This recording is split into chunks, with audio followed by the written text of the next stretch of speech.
This is Comic Geek Speak, episode 1870. Retro movie review, creepy creature double feature, Beetlejuice, and Werewolf by Night. Sure. Go ahead, shoot. Well, for instance, what are your qualifications? Well, I attended Juilliard.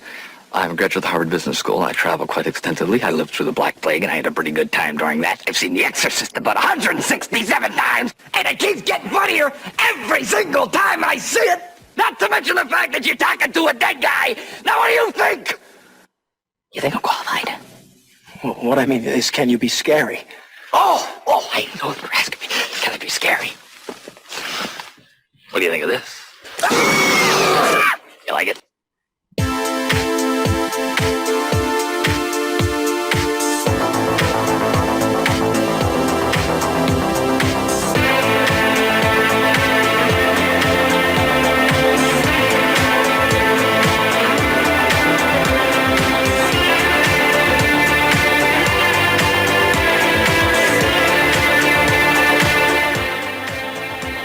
Welcome to the show, little monsters. I'm Adam Murdo. I'm Shane Kelly. I'm Ian Levinstein. I'm Chris Epperly.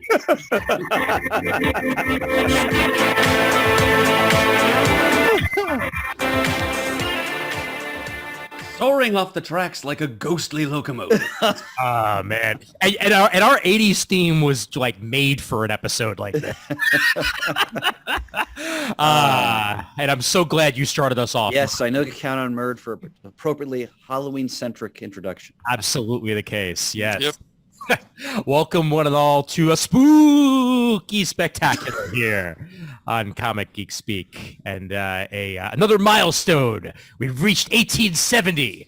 It was a good year, I guess. I don't know. But we're ready to review not only Beetlejuice in retro movie review fashion, but the a little less retro, but still very retro. Oh, yes. Werewolf by Night. And we'll get to that accordingly. I've been waiting for this one, gents. This is going to be great. And Shane, I came very close to wearing my Yankee hat tonight. So, yes. I almost wore, I initially was going to wear my Phillies jersey that has my name on the back that I got for my birthday. Then I was going to wear my Schmidt jersey I recently acquired. Then I was going to wear the Phillies hat with my Derek Jeter jersey that I recently acquired. Then I decided to just wear my Marvel sweatshirt and the Phillies hat. Fair enough. Okay. I am wearing a zombie Peppermint Butler shirt tonight, as it is the closest to Halloween I could find on short notice. And also, I am very much rooting for a team that is playing right now that happens to play in New York. And I might occasionally be looking at my phone to check the score. Just saying. But This would blame you a bit. Yeah. This is game 2, right? This is game 2 as we are recording this. Yes. The Astros are alrery in the lead. Yep. Oh, delightful! God's sake. Well, I mean, they're leading the series. Okay. Okay. All right. Because I really were already in the lead this game, then that would be a problem. But yeah, because in our house it's Phillies and Yankees. Those are the two teams we follow. Yeah, religiously. Yep. I felt like I did see a ghost about 2 or 3 days ago when I was on the shuttle train that goes from Grand Central Station to Times Square, and it was in full Mets from head to toe, and I'm like, bad timing. Bad timing. I saw that post you made on Facebook, and I had a good hearty laugh over it. Well, before we get started here, gentlemen, as usual, a reminder to you fine folks out there at patreon.com/Comic Geek Speak that you make spooky things like this happen. And we thank you very much for your continued support of the show in any way that you can bring it. And we are at 113 patrons at $292 per month at the moment. If you would like to contribute to that and make that go a little bit higher, and for a little as $1 a month, you can certainly do so over at patreon.com/Comic Geek Speak. If you want to support my producing of this show and other shows, you could do so at patreon.com/Comic Timing as well. Feel free to do that. Most recent episode that came out on the feed here was a collaboration, a joint effort, as you will, between Comic Timing and Comic Geek Speak, as we reviewed New York Comic Con 2022. So patreon.com all over the place. Comic Geek Speak, Comic Timing, and of course, if you cannot donate to us monetarily, please feel free to just shoot us an iTunes review or anything of the sort and spread the word about the show. That is as good as anything you can bring to the table, and we thank you so much for anything. Indeed. In that way. Let's say it 3 times, gentlemen. Beetlejuice, Beetlejuice, Beetlejuice. We're finally here. And how? Ian, I want to compliment you because this round of retro review is your selection. Yes. And I've seen Beetlejuice many times, but not in recent years. And I'd almost forgotten how great it is. Yeah. So I'm really glad that you chose this film. Oh, how do you forget that? Oh, I almost forgot. It's been a long time. It had been a while since I'd seen the film version. And I will discuss that with you, gentlemen, as the episode moves forward. I have very recently seen the musical for the second time. It will be available here in New York until January, until it closes its doors at the Marriott Marquis Theater. It's second theater here in New York, by the way, because pre-COVID, it was at the Winter Garden, and then Wolverine decided to move in and do Music Man, Yep. And then kicked them out, and then they found a new home, and now they're closing in January and beginning a national tour. So any of you who have not had the opportunity may get the opportunity to see Beetlejuice the Musical moving forward. I really wish, total sidebar to what we're talking about. I really wish, and it's happened on occasion once in a while, and it happened a lot more during the pandemic. Yep. I really wish some of these things were streamed more. I would pay Yeah, I agree with that. even $50 at times for a ticket to go see something like that because I just can't get to Broadway enough. Well, I'll tell you what, Shane, and I think I mentioned this to you already, and a reminder out there. One of my favorite Broadway shows, Heathers the Musical, is now streaming for free on the Roku channel. So, Really? Wow. Yep, any of you with Roku access or access to the Roku channel can I watch do. the entire performance for free. It was filmed at the other palace in London, the same place that I happened to see it live, and it's well worth your time. That's the most recent of the Broadway-esque recordings that have gone out there, as this is London and out off the West End, but well worth your time in the same fashion. So Shane, that's a great point because I love the movie Network, and they did the retelling of it on Broadway. I saw that and loved it. Oh God, I can't just forgot the name of the actor.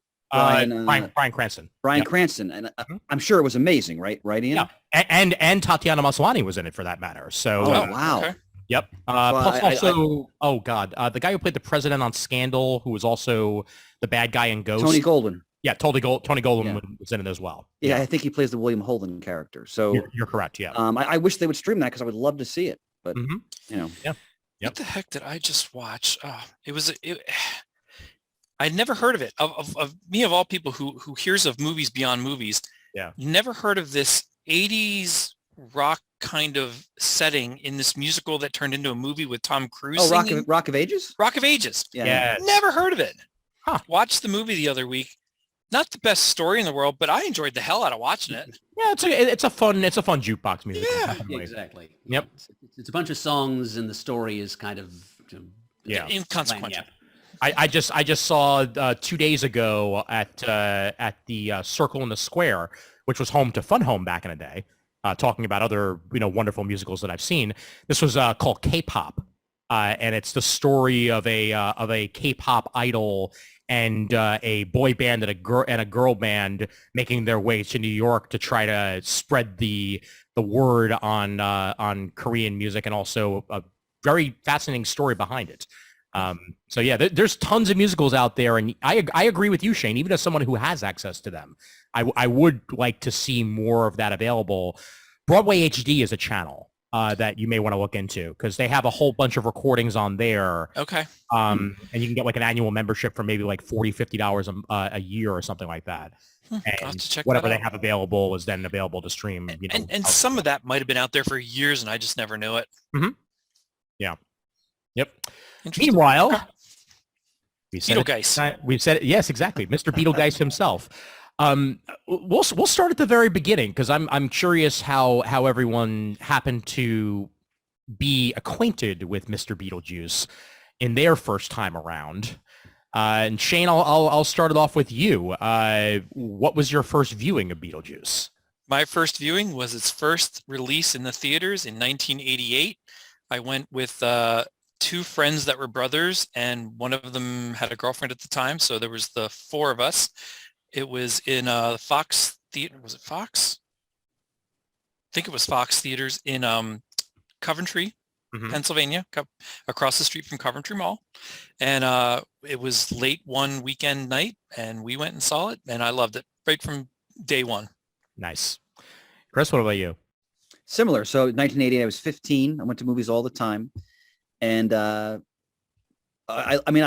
loved Michael Keaton because I grew up watching him in Mr. Mom and Gung Ho and Night Shift and Johnny Dangerously, among others. So I have Mr. Mom on my phone currently. Yeah, I love that movie. So I was interested in seeing it. I wasn't really conscious of Tim Burton yet, although I'd seen Pee-wee's Big Adventure. Yeah. And I'd enjoyed that. I just hadn't made that connection yet. Same here. But I remember going and loving it. And even at that age, I remember how revelatory it felt to see Michael Keaton do a very different type of role and how good he was at it. Yep. So. Bird? Well, I can always remember that this was released in 1988 because I remember clearly it came out in the spring of my third grade year. I was 9. And I saw the commercials for it on TV. I was intrigued and revulsed all at once. And I saw a little feature they did on Entertainment Tonight about the puppetry and special creature effects. And I knew it was something that I wanted to see, but at the same time thought would probably frighten me. So we certainly didn't go see it in theaters. But a year or two later, perhaps, it showed up in the video rental section of the supermarket that's just like a block's distance from my parents' house. And we would patronize that often in my childhood. We rented it one night, we watched it, and I got as far as the scene when the Maitlands have been invoked or exorcised or whatever you want to call it. They're in their wedding clothes and they're slowly whizzing away. Body horror. Yep. I excused myself at that point to go and cower in the kitchen until the movie was over. Okay. I always feel like we're unearthing like traumatic demons from her when we do these types of reviews. That's what 80s movies are made of, Chris. Oh, yeah. Traumatic childhood demons. But, I had seen, just speaking of Pee-wee's Big Adventure, at the age of 9, you don't really pay attention to who directs what, but I had seen Pee-wee's Big Adventure many times. We taped it off HBO. And so that was a major part of my childhood filmscape. And I know I loved Tim Burton's work from that. This was my first exposure to Michael Keaton overall. And, I did eventually see it a couple more times through my childhood, and eventually I think I did finally see that final scene until revisiting it now. But like Chris, this is the first time I'd seen this movie in probably about 20 years. I might not have been an official adult yet the last time I saw this movie. Wow. And I got to say, I got more out of it this time and enjoyed it on a couple more levels than I ever did trying to get through it as a kid. Mm-hmm. So when this movie came out, I was 4. So I will surprise none of you when I say I did not see it when it came out in theaters. This was not a Ghostbusters 2 experience for me, which I may have mentioned on the show before, that my grandfather took me to see Ghostbusters 2 when I was 5. He got about maybe like 4 minutes into it. Like, I'm out. I'm good. I'm out. Bye. And then we left the theater, and that was that. Vigo! Shockingly, Ghostbusters. Yes, Vigo! I watched it, later on in life, and I'm like, what the hell was I scared at? But then again, when I was a kid, of course, everything was scary. But also, that's when I learned a valuable lesson. The animated series is not the movie. Yeah. My first exposure to Beetlejuice was Beetlejuice the animated series. Oh, okay. As it aired on Fox Kids when I was growing up. It started airing only a year after the movie did. So that was 1989. It was on ABC originally. Yes, on ABC, and then eventually Fox for the Fox Kids block. And I loved the animated series. Of course, found out years later that the voice of Lydia in the animated series was actually the same woman who voiced Jubilee in the X-Men animated series. So that's some nice lineage right there, and 2 good roles to have around the same time. Yep. But I didn't see the movie, probably until maybe maybe about 10 years or so after its release. I think randomly on HBO, watched it, and, loved it then.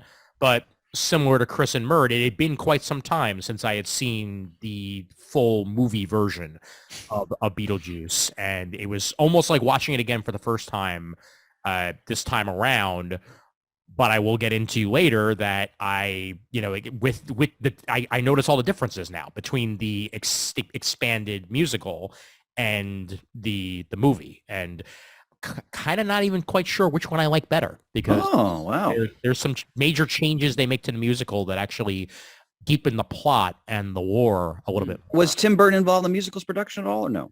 He gave it his blessing. I do remember that. But the actual like score and casting and production of it, that was not Burton. So that was were other people. I'm very much looking forward to your rundown of that, Ian. Yes. So let's start at the very beginning here with the movie itself. There's that unmistakable Burton tone. Oh. That is immediately cast upon us.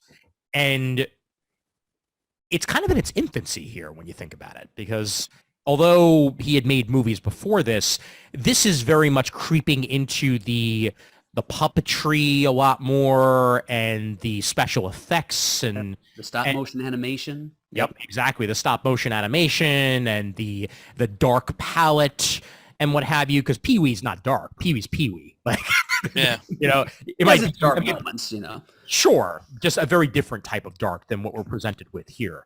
But it's an unmistakable look and feel and personality to it. Absolutely. Well, there was, when I think back to the time and then when the movie came out, there was nothing else like it in theaters. Oh, no. And like nothing else I'd ever experienced as a young moviegoer. I always think back to, and it struck me when I saw it again just recently, the incredibly creepy wedding minister who comes out near the end. There's something, he's so evocative. I just think of Tim Burton's world. Yeah.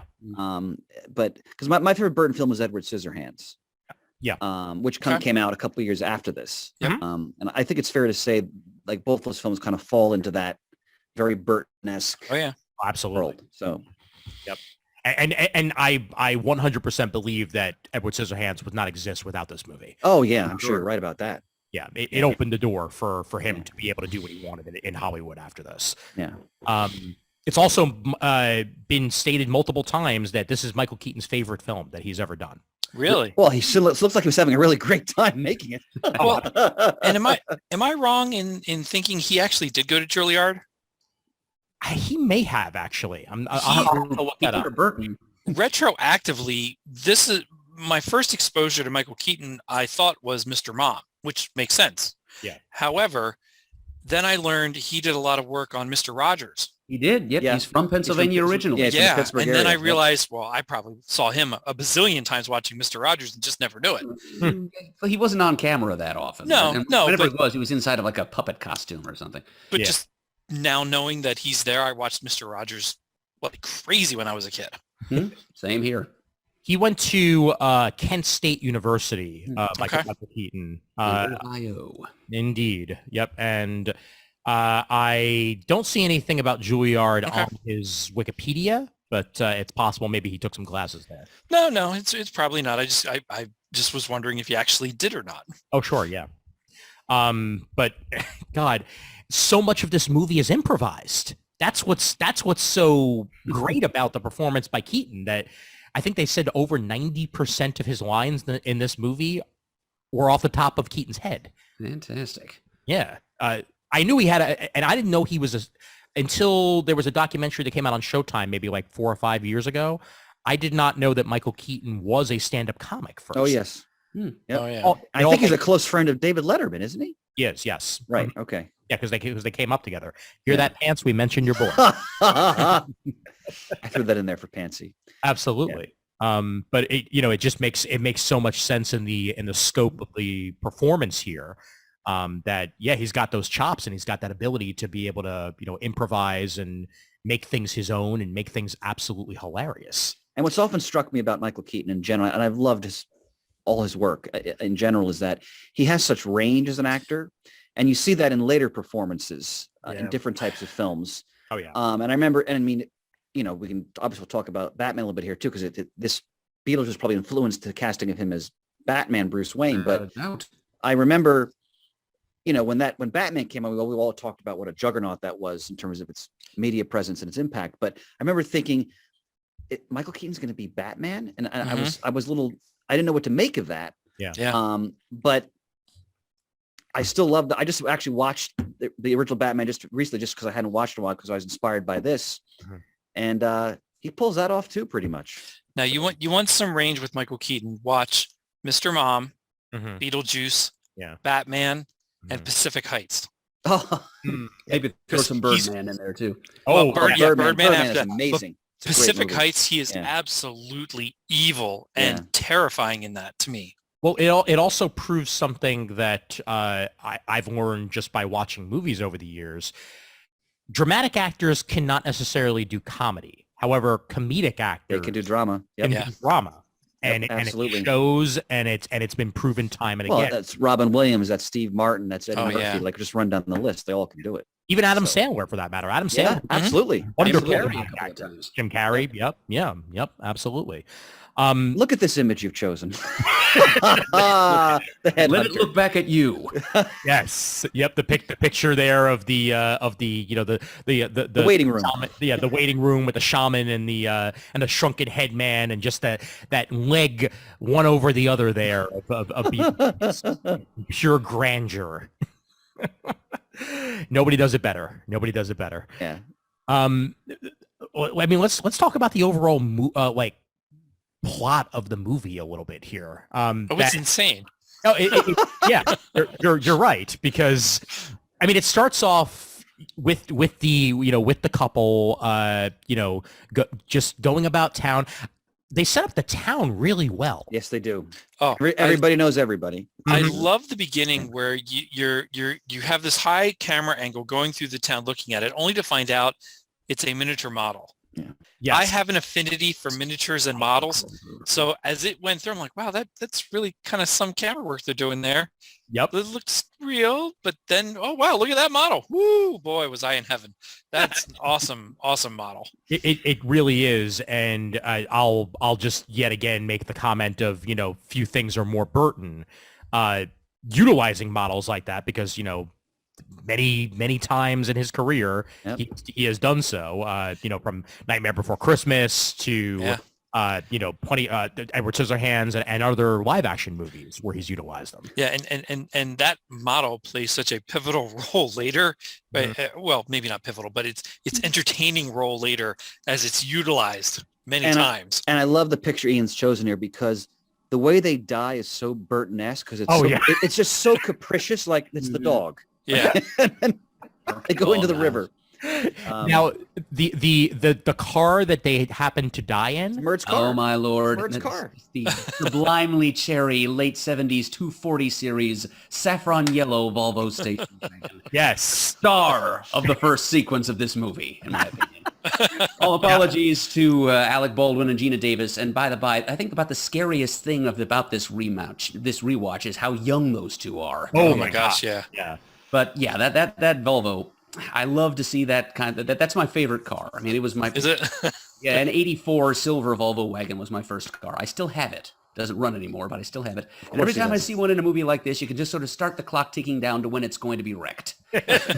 Hollywood loves to crash 240 Volvo wagons because they can take the punishment. Exactly. And at the time, they were the safest car on the road. You betcha. Also, already becoming synonymous with the kind of aging hippie culture and bohemianism, and just the New England small town life would have been well suited to having a Volvo drive around in it. Absolutely. And one of the things that struck me right off the bat about the film, that again I'd really forgotten about, how amazing the cast is in this movie. Oh, terrific. I mean, I forgot. Schitt's Creek. What's her name? Catherine O'Hara. I forgot she was in it. A delight to watch in anything. Yes, absolutely. Love Jeffrey Jones and everything he's done. Magnificent character actor. Mom and Dad save the world. Flames inside of my head. Well, he's the principal in Ferris Bueller for me all time. Yeah. I'm a huge fan of Alec Baldwin. I think he's one of the great living actors of our time, because he can do anything basically. Yeah. And you see that obviously here in this early role. So and how about Glenn Shaddix, the actor who played Otho? Oh, Otho's great. Yeah. and he chews up the scenery Yeah. every single time he's on the screen. He's like this wonderful send-up of like 80s avant-garde, like New York City, basically. Yeah. And They all are really. Yeah, He- yeah. He brings He it exudes larger it. than life status. yeah. Now the thing that I noticed on this rewatch as well is just how much a young Winona Ryder reminds me of Eleven from Stranger Things, and I never put the two and two together there of just how similar they are. That's a great point, Ian. in features. So it actually gave me in some ways a greater appreciation of the casting of Millie Bobby Brown in Stranger Things to try to like drive home that 80s aesthetic even further. Well, Heathers came out before this, correct? No. It was after? Yeah, Heather's I think was slightly after. Check me in. I couldn't remember if I saw. Same year, maybe? It is the same year. Okay. Yeah. I can't remember which one I saw first. I'd have to check the dates, but whichever one I saw first, I realized she was in the other one and thought, oh, okay, well, that'd be kind of cool. Because I liked her in whichever one I saw first. Probably Beetlejuice. This came out actually. No, I'm sorry. This came out in 1989. Heathers. So Okay. Heathers was the original release date was January 1989 at Sundance, and then wide release on March 31st, 1989. So it is a year difference there. Snappy Snack Shack.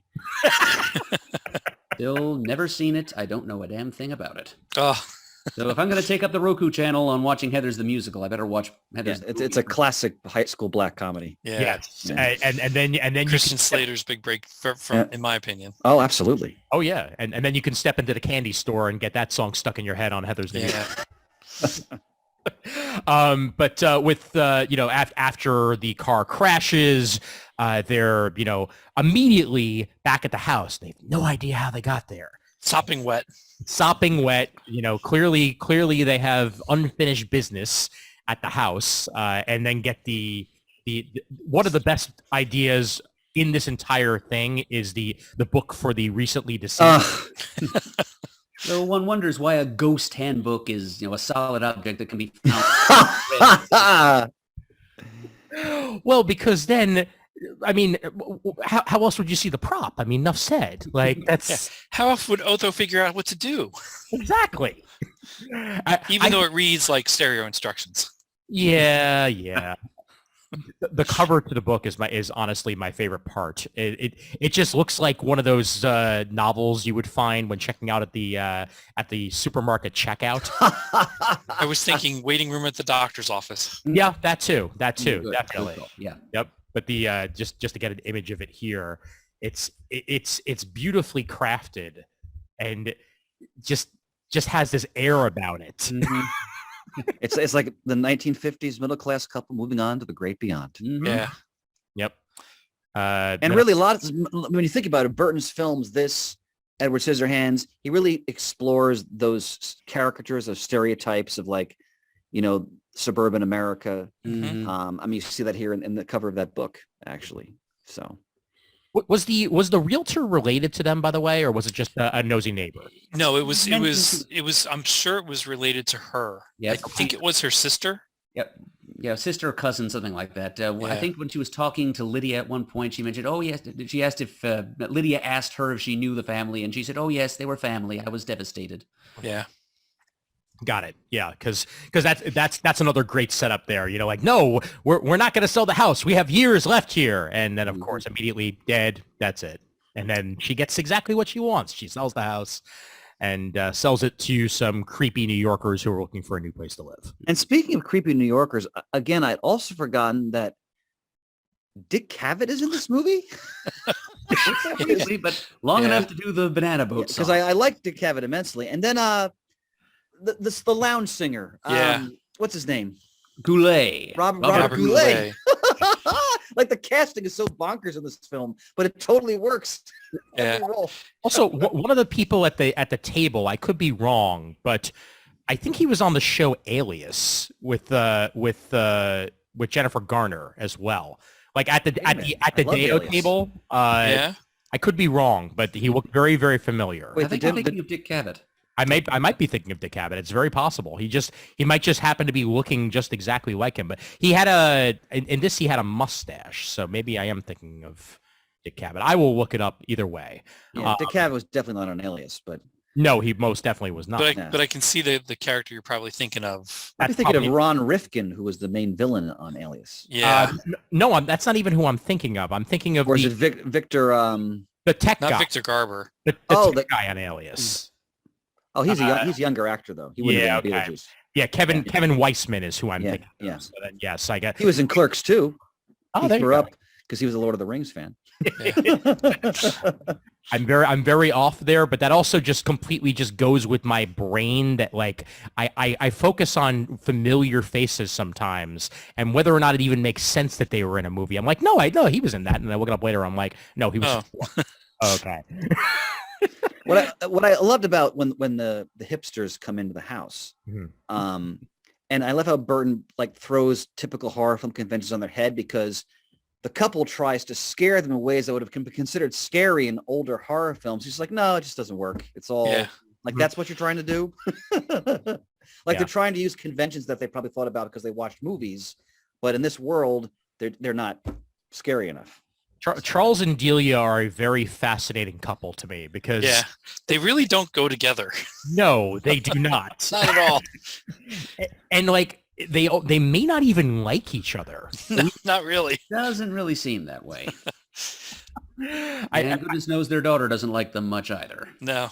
Well, what's interesting is that the Jeffrey Jones character, this is near the end, when that traumatic scene from Erd when the couple is they're desiccating essentially.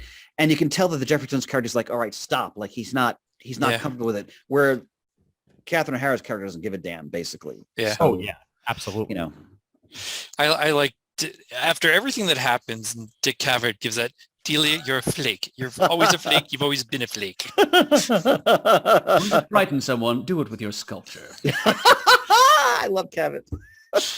Catherine O'Hara's hair is perfect in this. Oh movie. yeah. It's absolutely perfect. It's almost X-Files-esque. Yes. Good callback. Where do we see that? Oh, Levinstein in the breach. Oh. Not the Scully hair. Yep. So this is actually a good time for me to bring up some of the differences in the musical versus the movie. Now, in the movie, they're together and they've been together, and clearly, that is how it's been established. In the musical, there is an actual dead mom mentioned. Okay. That Lydia is very upset, and she's wearing the goth clothing also because she's in mourning. Okay, that makes sense. Yep. And her mother has recently died, but her father has already moved on to a relationship with Delia, and Lydia doesn't even realize that until about like maybe 20 minutes into the musical, and then it's a reveal, and then they go from there.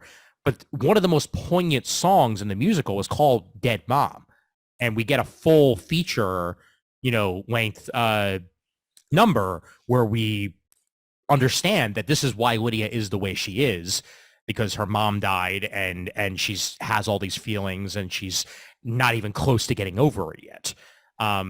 Major change and major backstory that is not at all in this. But that's a great fleshing out of those characters, though. And I guess some of that's just something that I assumed Of as course. I saw it more often. Sure. Yeah. Because like she calls her Delia. Like she doesn't call her mom. Yeah. And at one point, somebody says something about your mother, and she goes, stepmother. Very dry and bitter. Yes, definitely.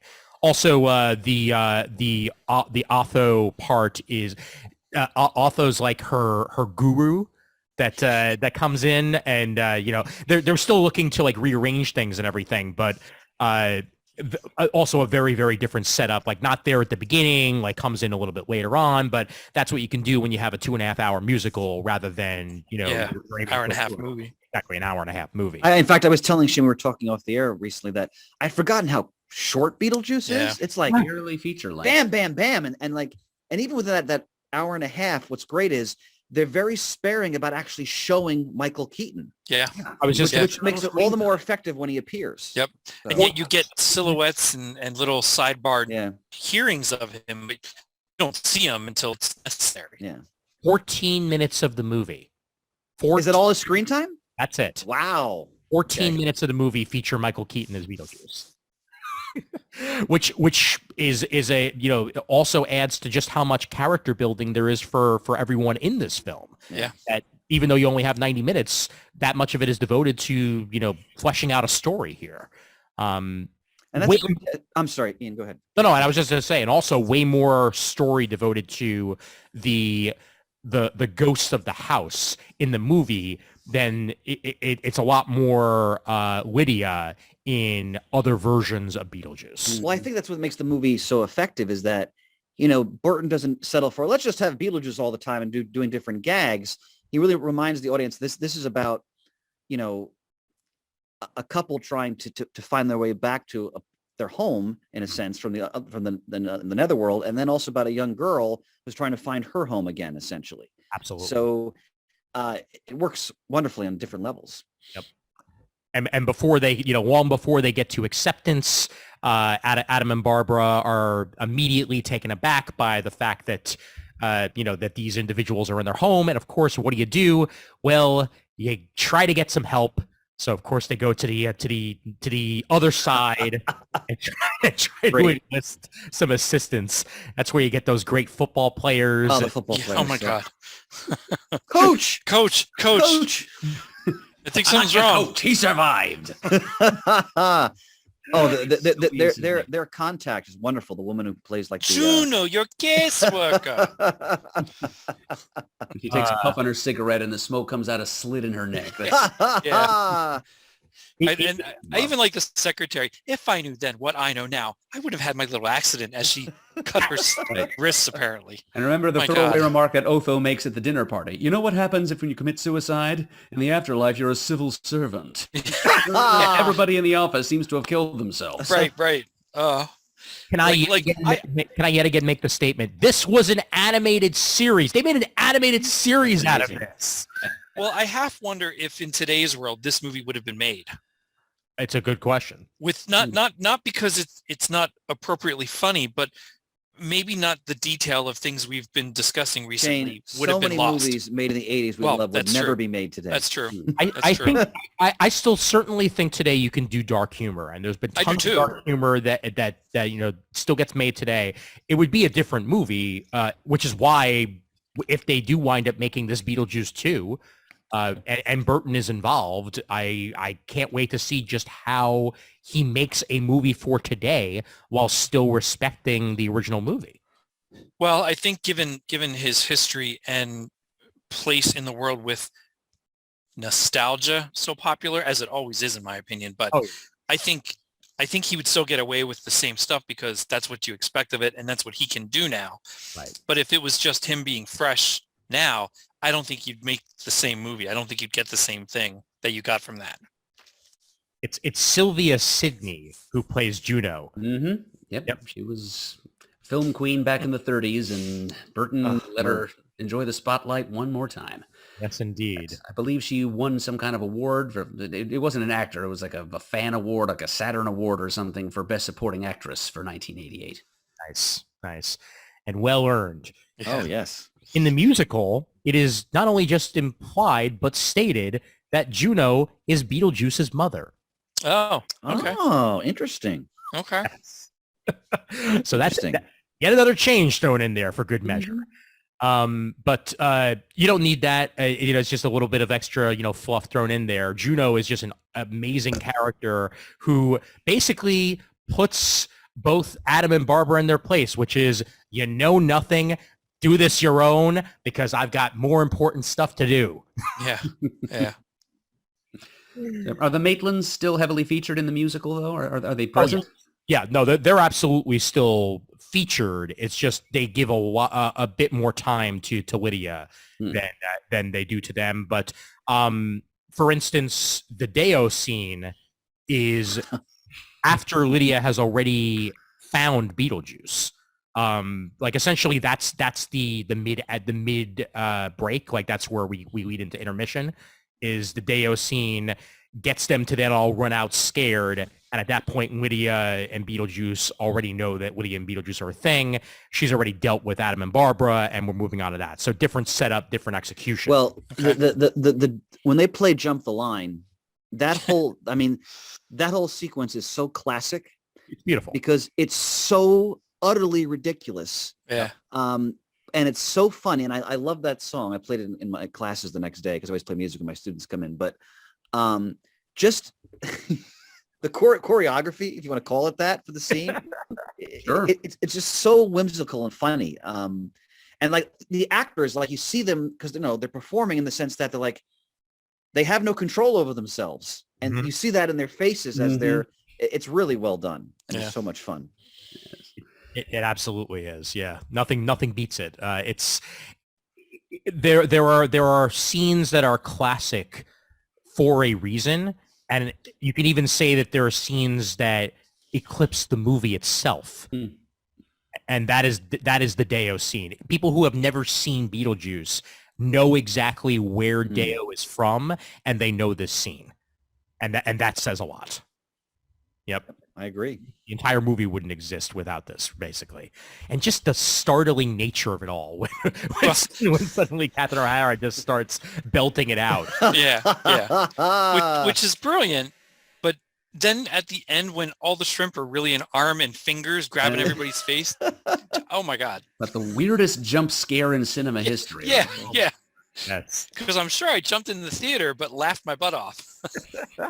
And and you just summed up why this movie is so effective, because it's both hilarious and then there are truly scary moments in there as well. So not to mention how Adam and Barbara are initially introduced to Beetlejuice, jumping back a little bit in the movie, where they finally say Beetlegeise's name three times and get in the model itself, which is such a wonderful transition. yes.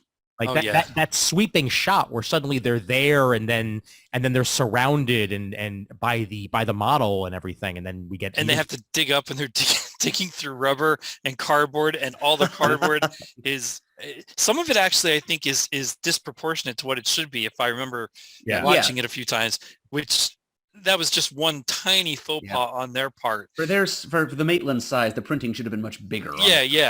But digging through and cutting up the model stuff. Oh my God. And what I love about Keaton's performance right from the get-go, it's like he's this demonic, like, has-been lounge singer combined with like used car salesman. And it's just, it's brilliant. I mean, because he's always in a different outfit.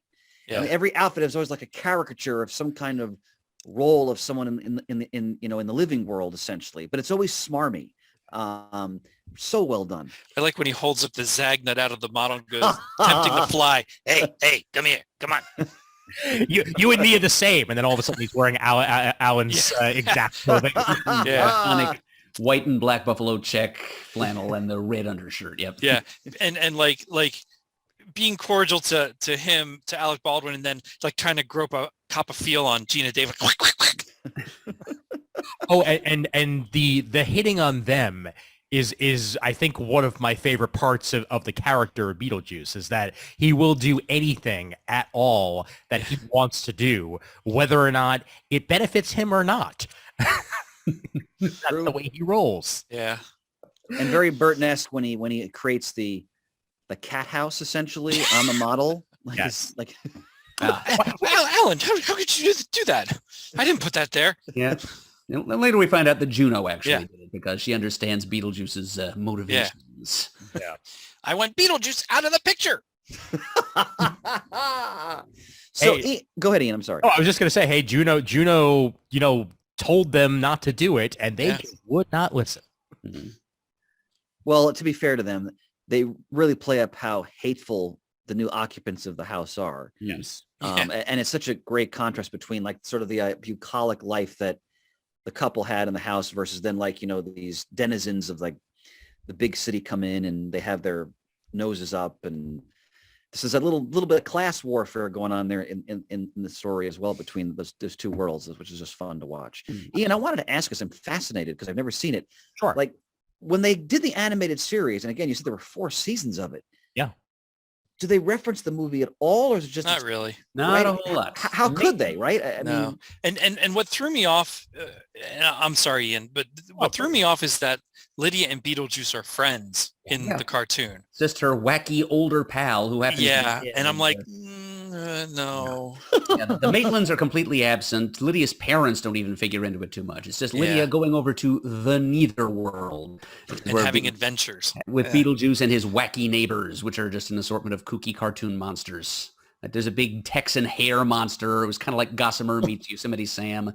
There's a French fitness enthusiast skeleton named Jacques Laline. And then there's a tap dancing spider named Ginger and a bunch of other assorted spooks and weirdos. And it's a lot more silly than scary. It's a lot of some gross out humor and a lot of really bad puns. Absolutely. And I didn't like the riff-raff-esque design of Beetlejuice in the cartoon. That always kind of bothered me a little bit. I don't know why. I think that in an era where there was a Rambo cartoon. yes, there was. Mm-hmm. Wow, there that was. one I missed. Yeah, that this weirdly enough is at least on the level of, okay, I can understand this, because Ghostbusters the animated series is very much not Ghostbusters the movie. Even if they do reference the movie a lot more than Beetlejuice the animated series references Beetlejuice, it still is its source material. Beetlejuice just took the basic premise of girl and ghost friend, or at least ghost in her life, and then decided it would be girl and almost like imaginary friend. And that's essentially the direction that they went. And, it worked for the time, but it sure as heck would not happen now, because no. Times have changed very much so on the adaptation level. How is the voice actor who played Beetlejuice? He was good. He was good. Yeah, he was, from what I remember, he was good. Yeah, the actual voice actor himself was Stephen Ouimet, I believe is how you pronounce his name. French Canadian. Yes, very much so. And he did a good enough job. What I liked about it is that it didn't feel like he was doing a Michael Keaton. He was just doing Beetlejuice. Yeah.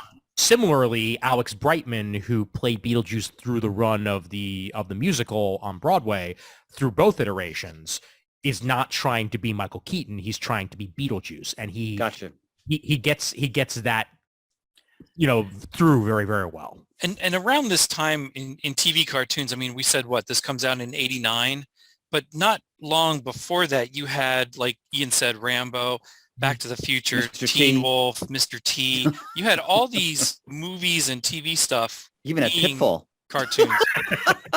Well, that's video game. That's something separate.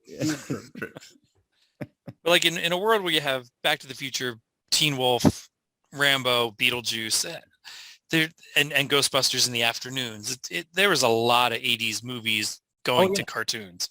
But I never watched the Back to the Future cartoon. I did. I did too, and it had live action intermix parts in the beginning and the end with Christopher Lloyd as Doc Brown. Yeah, but the animated version was voiced by Dan Castellaneta. Yeah, yep. Yeah, and I still think that of the animated shows that had live action of the actual individual and animated portions, Jackie Chan Adventures is much better. And That's pretty good. That's my childhood right there. I did like Jackie Chan. Talisman not important. But Only magic can defeat magic. Who else wants a piece of Uncle? Oh man, Murd. Oh man, Tremendous. Yep. But and going back, of course, Alan and Barbara fail miserably even after multiple times. Even Deo just gets them more interested in the house and more interested in making. Because then they bring Robert Goulet over. Yeah. Yep. A whole seance winds up happening. Oh, great. Barbara brought back from the dead. sort of. Very Corpse Bride-esque, I would say. That's the part on the TV right now is Beetlejuice coming out of the table with their wrapped up arms and as they're starting the exorcism. Great exorcism and great visuals in that entire scene there. Although I think the best visuals are them with their stretched out heads. Yeah. Oh yes. Like a bird beak going on. Yep. That was And the eyes popping up through the mouth and just ding, ding, and Baldwin struggling to get his face back to its original countenance. Yeah. So that was fun. Yeah. Yeah. Great. Such Look an at image. that. Yep. I'm pretty sure they had some pretty good toys for the time of these characters looking creepy like this.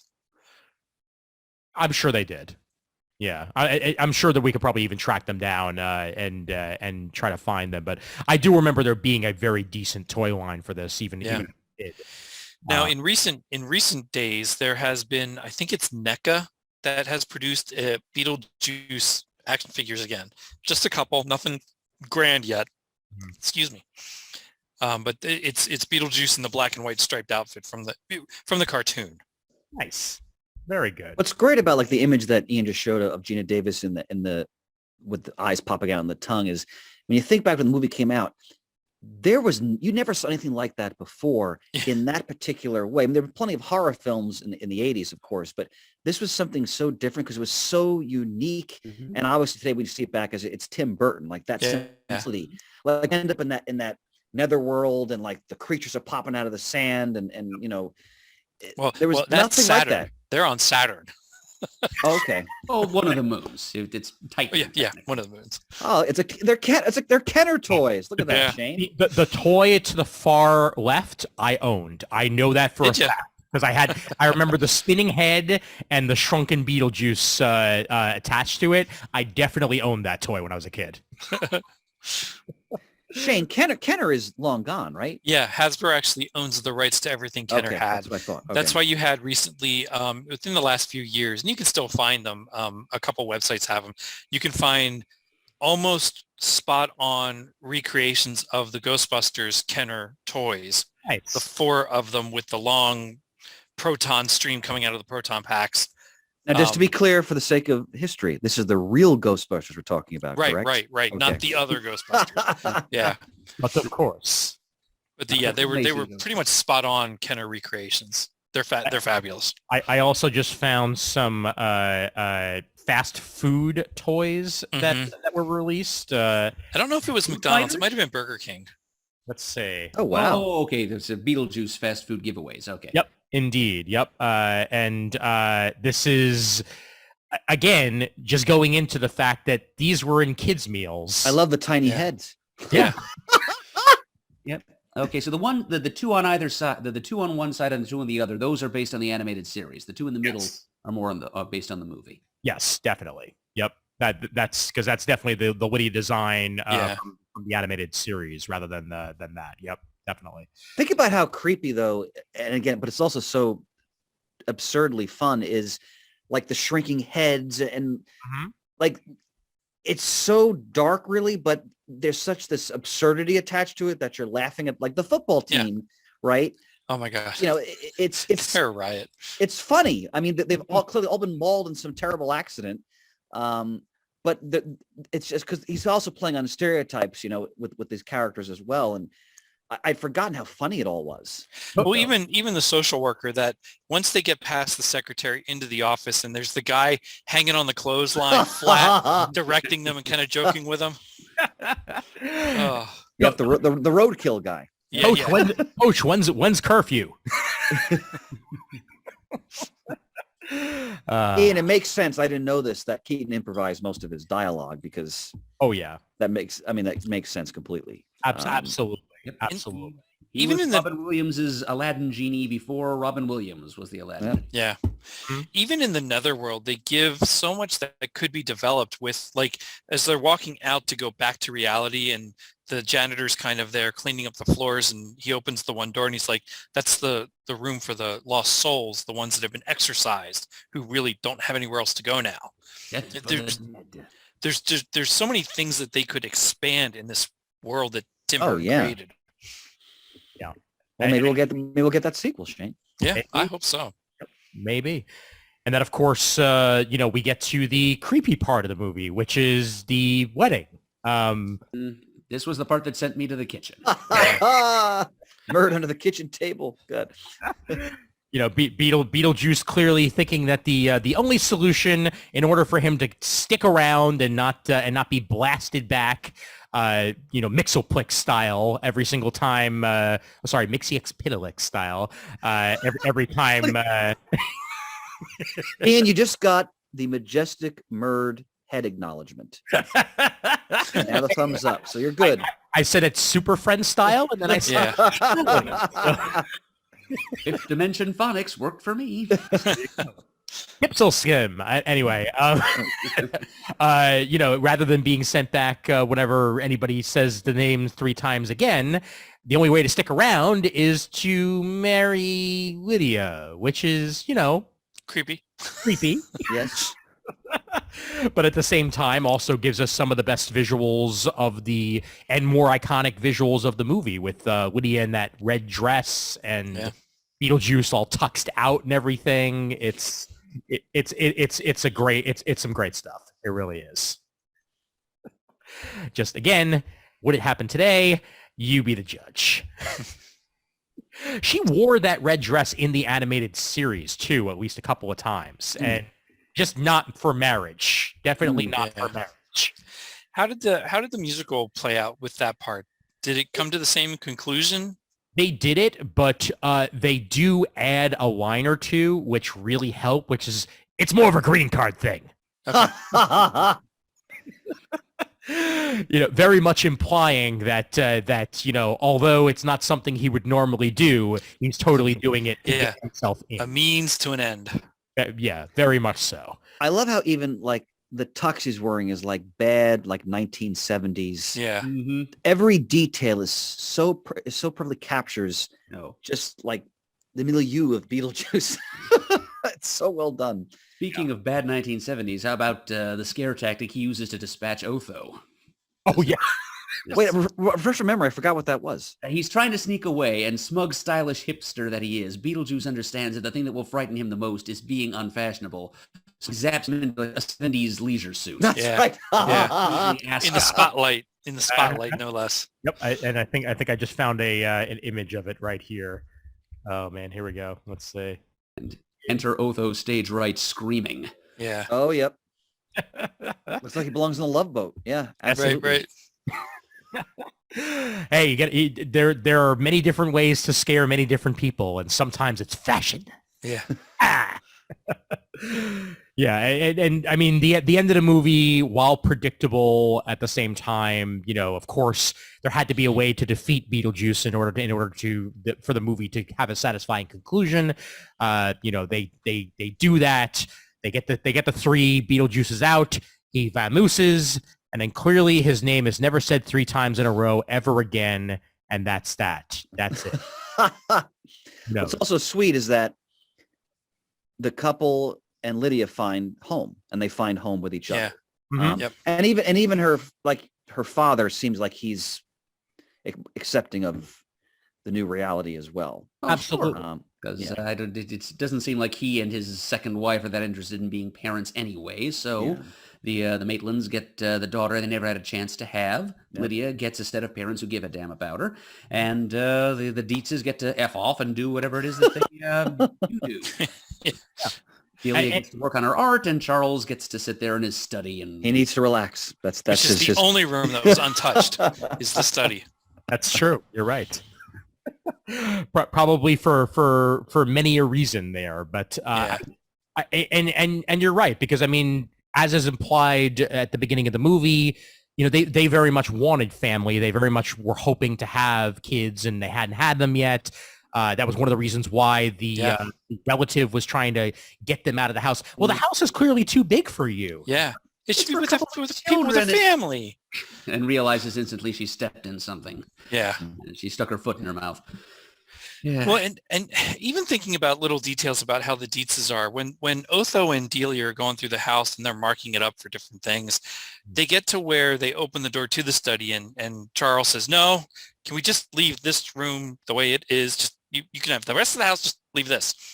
And she kind of begrudgingly agrees at first, but then grabs his chin and licks his nose. Quirky little odd, knowing that yeah, there is some love there. It's just a little bit offbeat. Yep.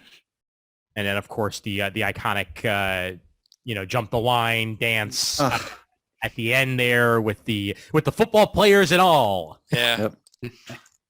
As it's officially a ghost house and there's everything A-okay about that. There is an extended varying version of this scene that I recently saw on YouTube somewhere. Interesting. I want to say it's longer.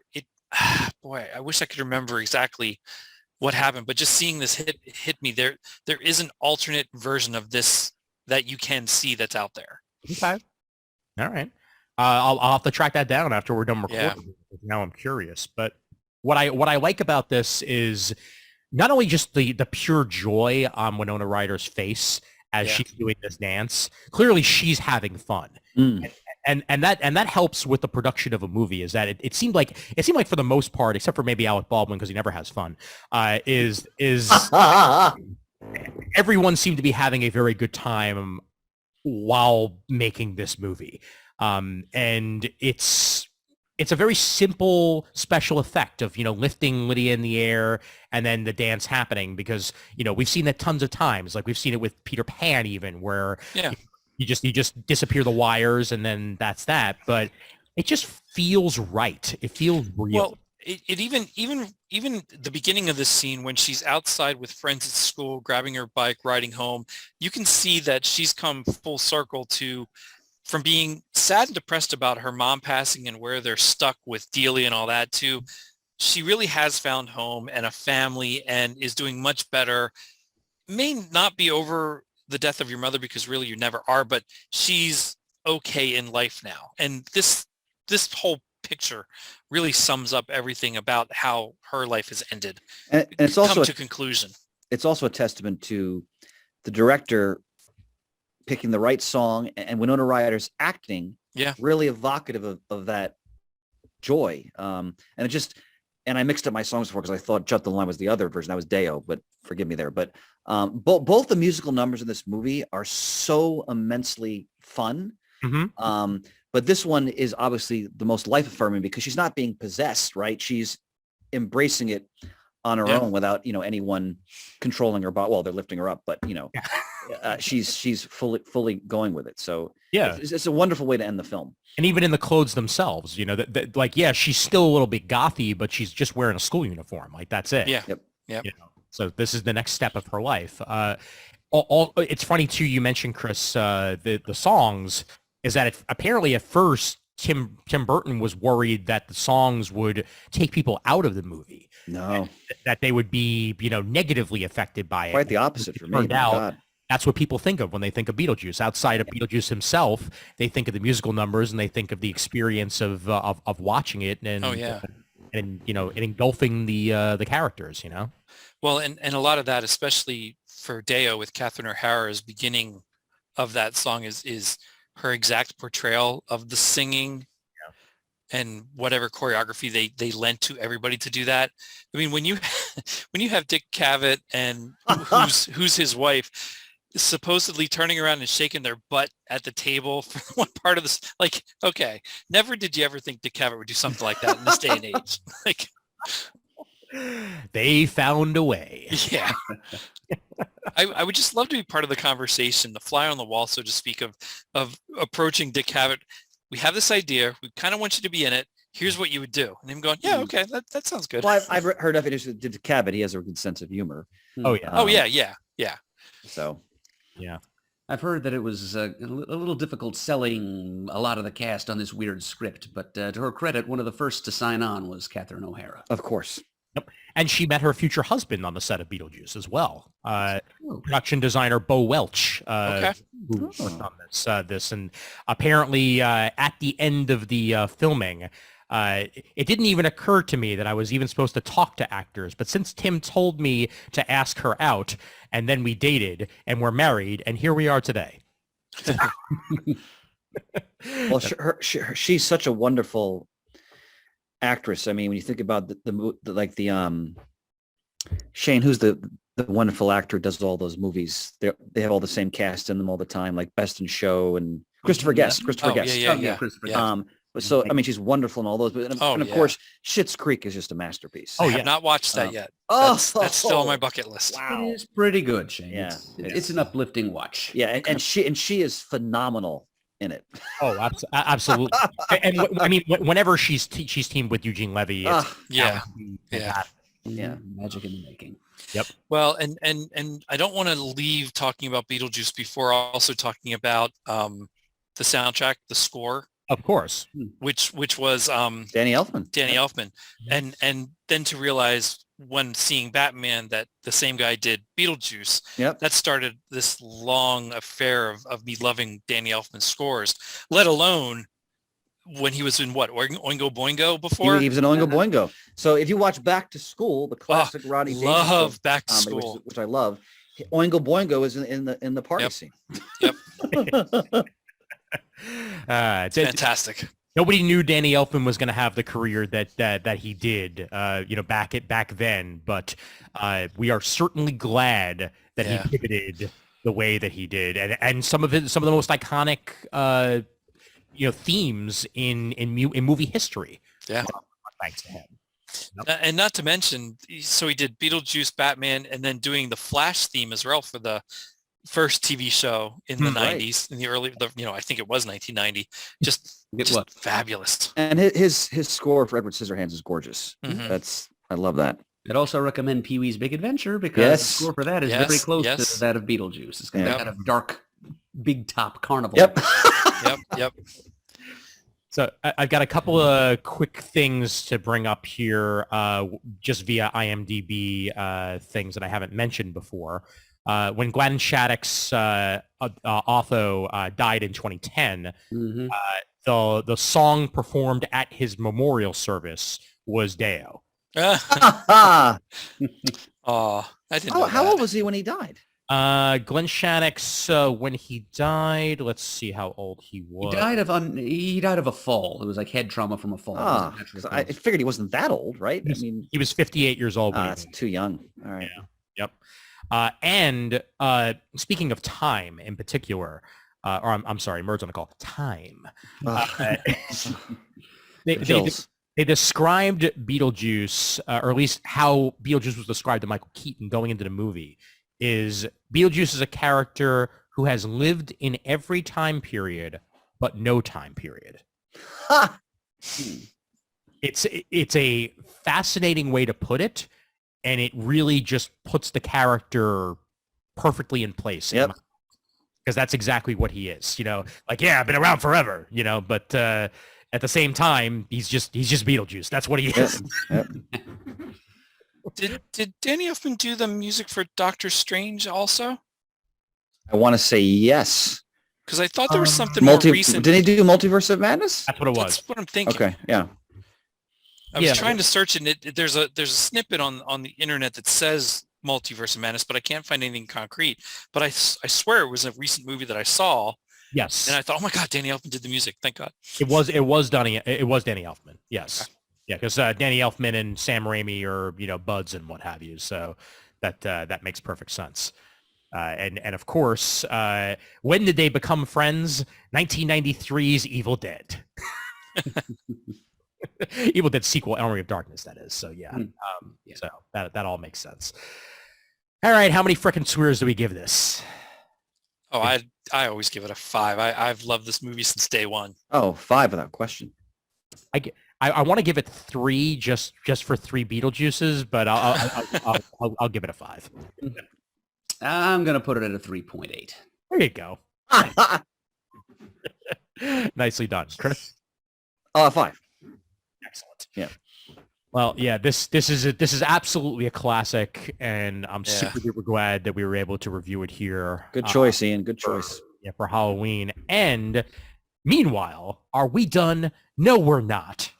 because now we transition, and I will straight up just put a spoiler warning up there for anybody who has not watched it yet, as it is more recent. Go on Disney Plus. It is only about 52 minutes long. 52! But just sit down, watch Werewolf by Night, and come back. Take me back to 1972. Yes. Let me get in my father's old Nova, put on the big belt buckle, take me to Werewolf by Night. I cannot wait to discuss this. Well, here we Don't have are. to. The moment has come. Yes, it has. All right, well, we'll talk to you all next week. We're going to discuss Werewolf by Night. Bye, everybody. Bye. Have a beautiful We're done. Game over. It's great. I am going to save you for last, Chris, because Honored. I know you're going to have tons of things to say here. But Murd, start us off. Your thoughts on Werewolf by Night. Would be an honor and a pleasure. All right, so what we have here is the first ever MCU television special.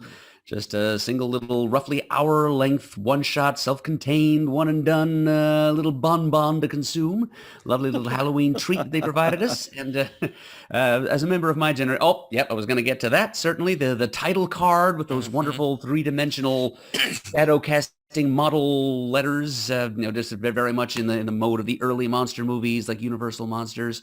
But even before that, we got the introductory, Yes. just the little screen leading us into it with a Marvel special presentation with a little bit of bongos and a little bit of auratic light effects. Just very much to invoke the classic a CBS special presentation opening card that so many of us grew up with. Loved it. Loved it. So thank you for that, Marvel. Thank you for the overall retro 30s classic horror look and feel to this thing, filming it in black and white, with some limited intrusive color effects, like the glowing red of the bloodstone in particular.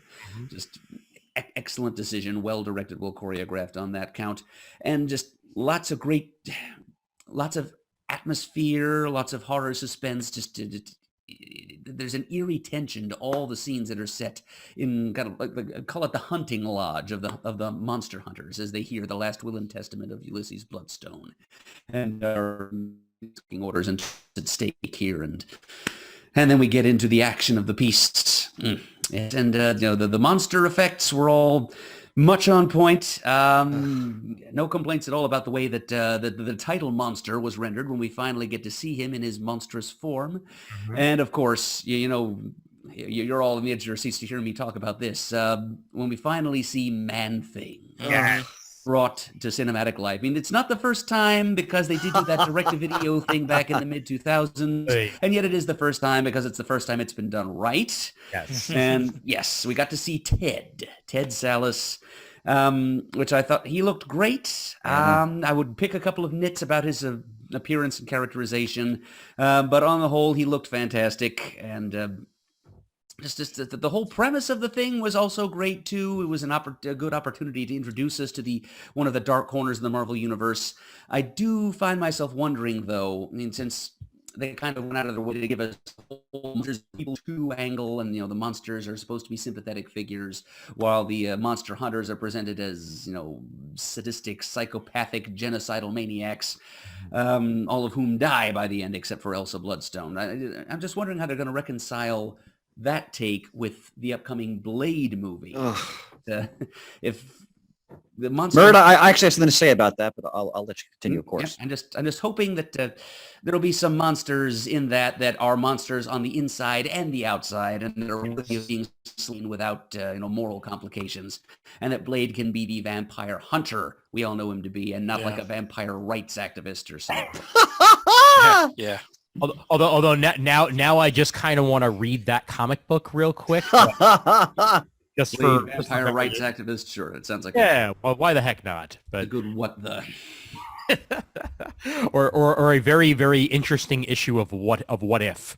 What if Blade supported vampires? Come on, they're people too, man. Yeah, man. I'm afraid that some of them probably will be. We'll be shown that there's some vampires who are benevolent, and Blade visits their tattered little apartments and brings them bags of plasma to feast on as they hide out from the other less morally aware monster hunters, of the kind that we see in this one shot. Yeah. prefer not. I mean, this was a good thing to do for this one occasion. And here Ian's just put up on the screen an image of Elsa Bloodstone. And I was a tiny bit disappointed that they went with this version of Elsa as opposed to her original interpretation, which was basically just like a Sarah Michelle Gellar / Britney Spears knockoff. Just kind of their typical mid or early 2000s stereotypical teen princess, bleached blonde and belly shirted. But later on, in later appearances in the Marvel Comics, she acquired blood red hair and a bone-dry wit, and that's kind of what they went with in this and it really fits the tone of the story much better. Even though I prefer the original take brought to us by Abnett and Lanning in the Bloodstone miniseries of 2001. Instead, we got something a little bit closer to Next Wave, like not quite there, because for one thing, there's no Machine Man, and it ain't Next Wave without Machine Man. But hey, a man can dream that maybe someday we will get there, because that is my level of insanity. Ian, and we'll talk about this more in our next comic talk, but after we have Man Bull, anything is possible. You're very right. We had Man Bull? Yes. Shit, that's a part of She-Hulk, isn't it? That's correct. Yes. I have not seen She-Hulk yet. Well, I just finally slogged through Ms. Marvel, and boy, was that... I had to go directly to Werewolf by Night and watch that just to reward myself. Wow. Wow. I'm sorry. You guys hinted that I would enjoy Ms. Marvel. You were a little bit off the mark. I'm sorry. All right. Well, we hope you enjoy She-Hulk significantly more, especially for the Z-level characters that Yes, I've already... It's been spoiled for me that Leapfrog in costume is going to show up. But now that I know that there's Man Bull, I'm even more eager. Yes, To watch. Definitely. All right, I'll go next here. Starting things off with something pretty simple, in that I'm glad that we've reached a point in not only just the Disney Plus era, but also the Marvel era, where experimentation can be king. Yes. That we don't necessarily have to have, what's expected of us. She-Hulk is another example of that. Again, Merv, when you get to it, you'll see what I'm talking about there. But it suffice to say, it does get a little bit John Byrne at times over at She-Hulk. So enough said. That's really all you need to know. With that. Exactly. With this here, they could have just went traditional movie, Halloween. Like they could have gone traditional Marvel for that matter and have it be more superhero. But instead, they chose to stylize. And since we already mentioned soundtracks, the star of this entire Werewolf by Night experience is a master of the soundtrack. And that, of course, is now director Michael Giacchino. I noticed that. Yep. Yeah. Michael Giacchino, who has crafted some of the best scores of the last couple of years. J.J. Abrams' Star Trek.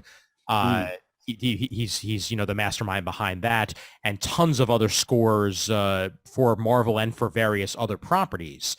Got to direct this thing, and welcome Michael Giacchino. Stick around as a director because you did it. Absolutely. Is this his debut, as far as we know?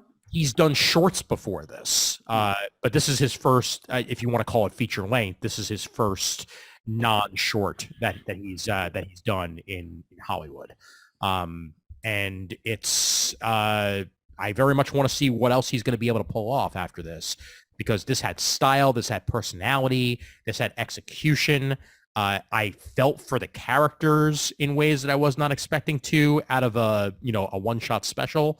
And really, the cast was terrific, but I mean, Gael Garcia Bernal, I always love in everything that he's in. His Jack Russell, still one of the most self-descriptive names in the history of Marvel Comics. Yep. Really pulled it off here, along with Laura Donnelly, and everyone else that we had in the cast, to levels that just absolutely thrilled me. And this may be in my top 3 of Marvel Disney Plus adaptations so far, and all we had was 50 minutes, and all we needed was 50 minutes. Will we get more than this? Will we get more than the 52 minutes? I hope so. I certainly hope so, but this really hit the mark for me in a lot of different ways. Shane? So I'm going to first agree with everything Murd said about the special presentation title card, the way the title card for the show looked, the stylization of the entire special, absolutely phenomenal. And as soon as the Marvel special presentation came up, I'm like, oh my God, I'm going to love this, because almost nobody does something that stylized and cool in my mind anymore. And that's something, anytime you saw that on regular TV, you're like, ooh, Charlie Brown Christmas special, ooh, Charlie Brown this, or Rudolph the Red, like whatever special was coming up, man, you knew it was going to be special. So that was cool. I know almost nothing about Werewolf by Night, the comics, or anything other than what we talk about on the show and ancillary conversations. So I went into this completely blind. I didn't look up who anybody was. I don't even know who half of these characters were. It's just not a part of Marvel Comics I have ever read at all. But I absolutely loved this from start to finish.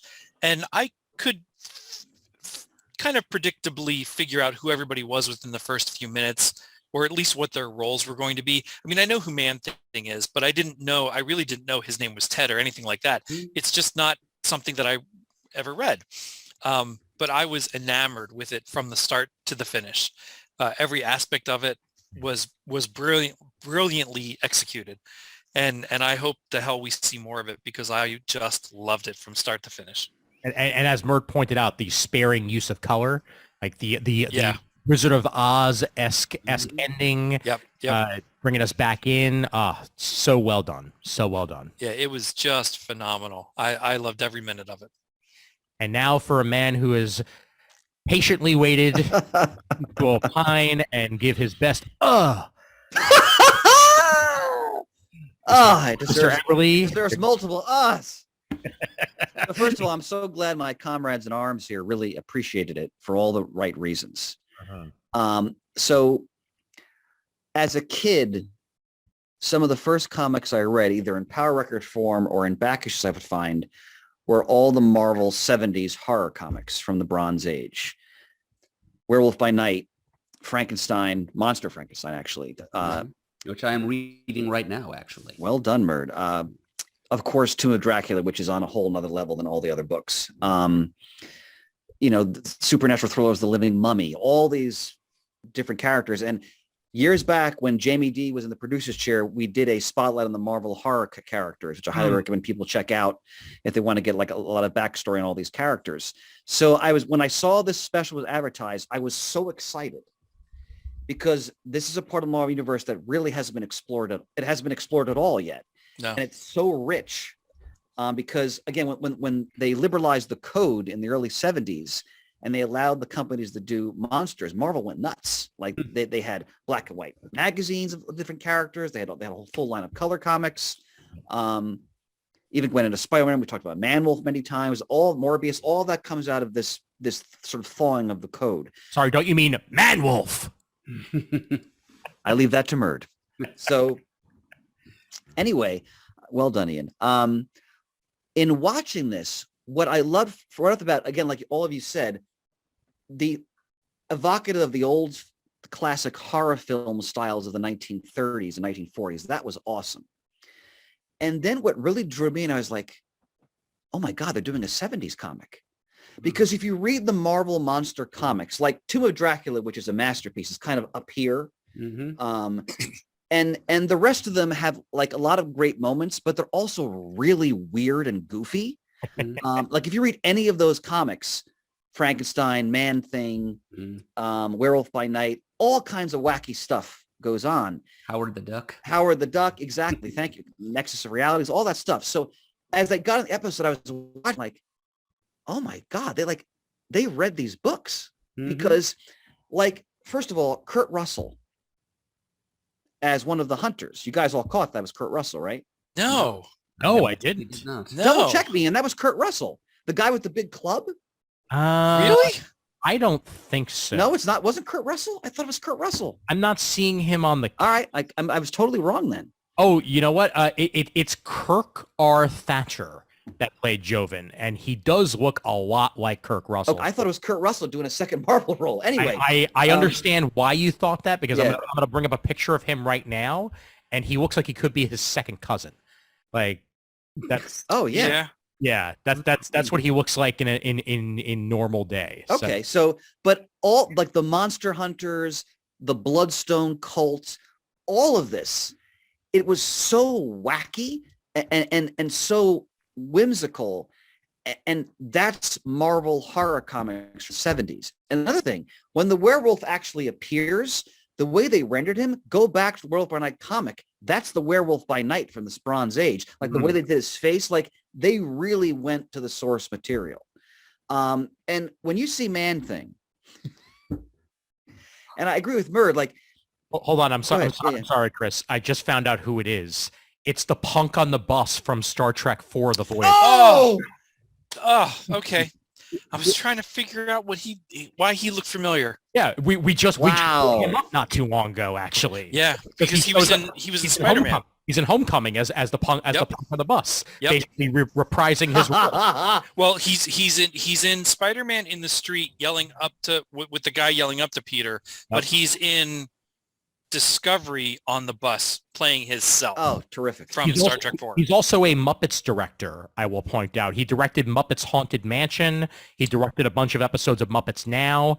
So very Henson involved. Impressive. I didn't watch that Haunted Mansion. I'm so behind. Aliens in the Family. He must have directed that too. Mm-hmm. Back in the early 90s. Yep. Well done, Ian. All right. So with Man-Thing, first of all, it looked great. Like sometimes when they do the digitally animated characters, you can kind of tell they're just a little off. But it looked wonderful, and they showed his power. Whoever knows fear burns at the Man-Thing's touch, and they gave us that like multiple times. Yep.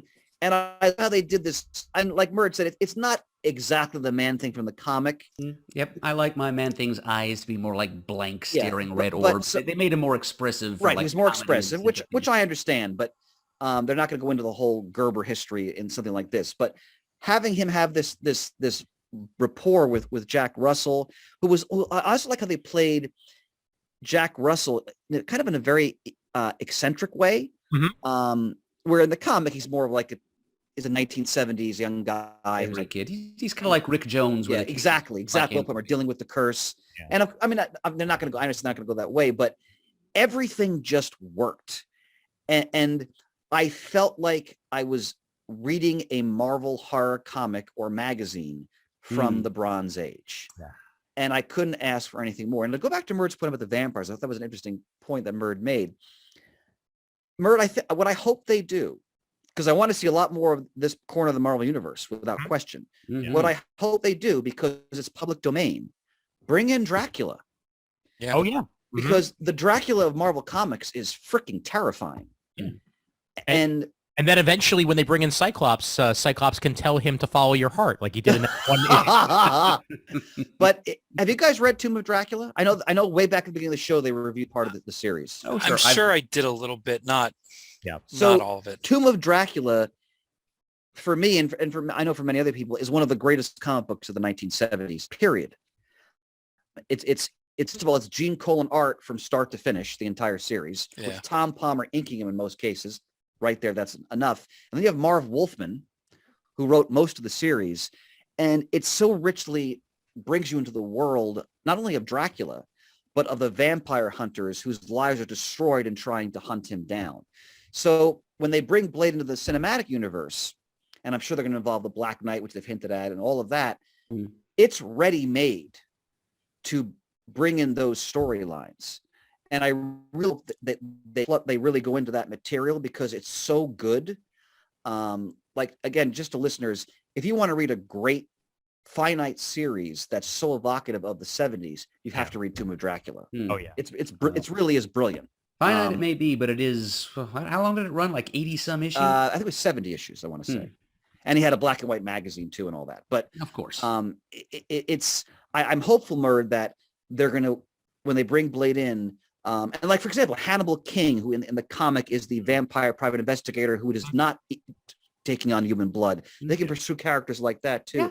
They could do a miniseries with him. It could be hard-boiled pulp detective, but with vampires. Yeah. So there's so much they can do here. And I remember that there's a whole bunch of stuff they haven't announced for the final wave of or phase of Marvel that were a whole bunch of question marks.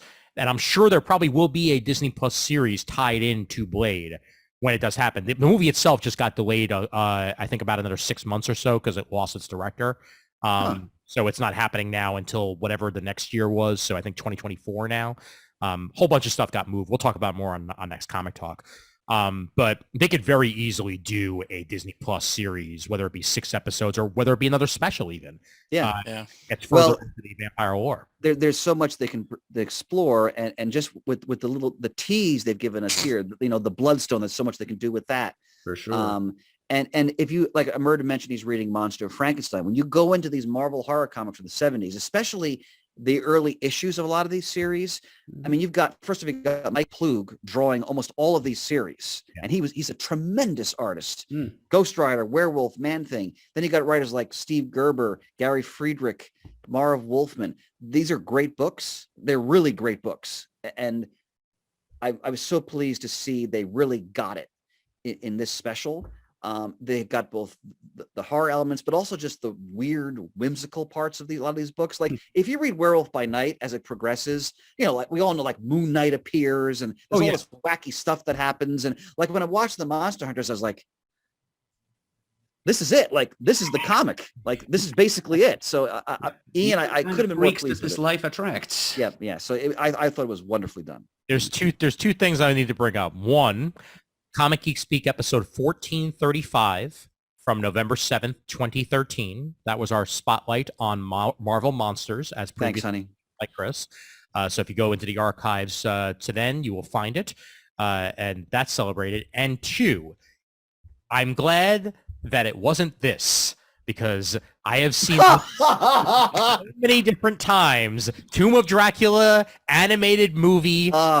One of the worst things that has ever been put to film. The Japanese production. Yes, the Japanese production involved Dracula eating a hamburger after stealing somebody's wallet when he's turned back into a human. I've watched this so many times because of how horrible it is, and I'm glad it ain't that. And we are on a good path here, gentlemen. We are on a good path. All I'll say about this animated feature, I'm sorry, Shane, is that he is drawn like the Dracula in the comic book. Oh, he is. Everyone's comic accurate for the most part. Like everybody, it looks great. It's just terrible. Yeah. Sorry, Shane, go ahead. The thing I want to say about this, again, not knowing much about these characters, but one, I love that, like was stated before, I think by Adam, or Ian, that we can experiment in the Marvel universe now with something completely different. And like we thought things like WandaVision was different, and it was, and that was experimentation. And then you get to something else, but then you get to this, and this is a whole nother level of tiny detail characters that I had absolutely never heard of.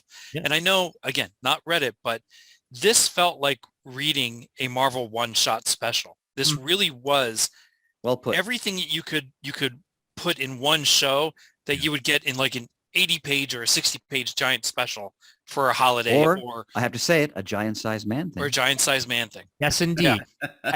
And before this, Shane, I think the closest we came to that Marvel-wise was What If. Because the What If, animated episodes, even though eventually they wound up tying it together because they wanted to, each individual episode of that felt like an issue of What If, because that's what you're getting. Yeah, you're right. This very much felt like an issue of Werewolf by Night in all the right ways. And if they do decide to bring our giant-sized Man-Thing back, Man-Thing has a very interesting past and a connection to the overall arc of the current Marvel Cinematic Universe, and that is the multiverse. That's true. Well, that, and also he's got a connection to Captain America in that it was a variant of the Super Soldiers. Plus the mystical activity in the multiverse stuff happening around the nexus of all realities in his swamp that led to Ted Salus's transformation in the first place. The nexus. Yes, I would like to see some more of Ted. just kind of shambling around and, making friends and enemies in his swamp. You could certainly see him show up and say like the next, Doctor Strange movie. Oh, absolutely. Or even whatever they do next with, I mean, heck, even Loki. If he were to just randomly show up in Loki, it wouldn't be out of the realm. It wouldn't be out of the realm, exactly, with all the multiversal shenanigans and what have you. So, and I think Shane's made a wonderful point in that if you really want to explore what Marvel's capable of, you just go back to the books, because there's so many different takes on all these characters and different worlds, and it would be doing a disservice to that history if you just do the same movie or TV show over and over again. Because, like we mentioned, She-Hulk, which we'll talk about more when we do our next comic talk, of course.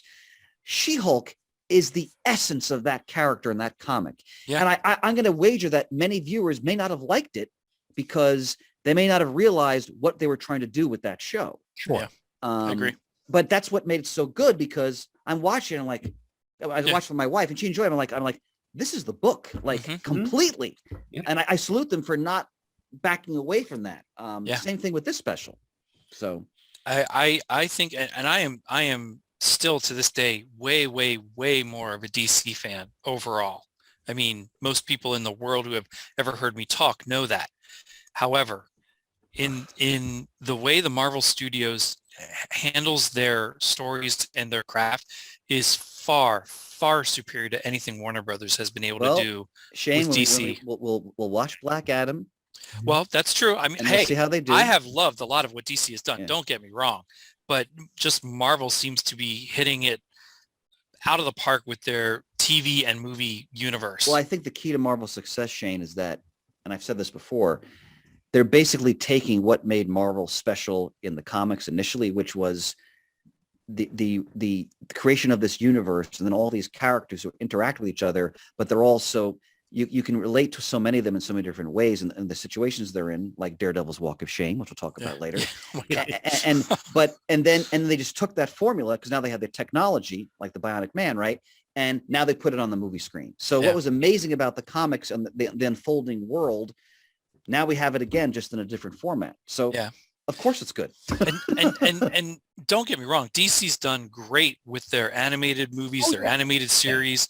Their TV verse has been pretty high level for me for the most part.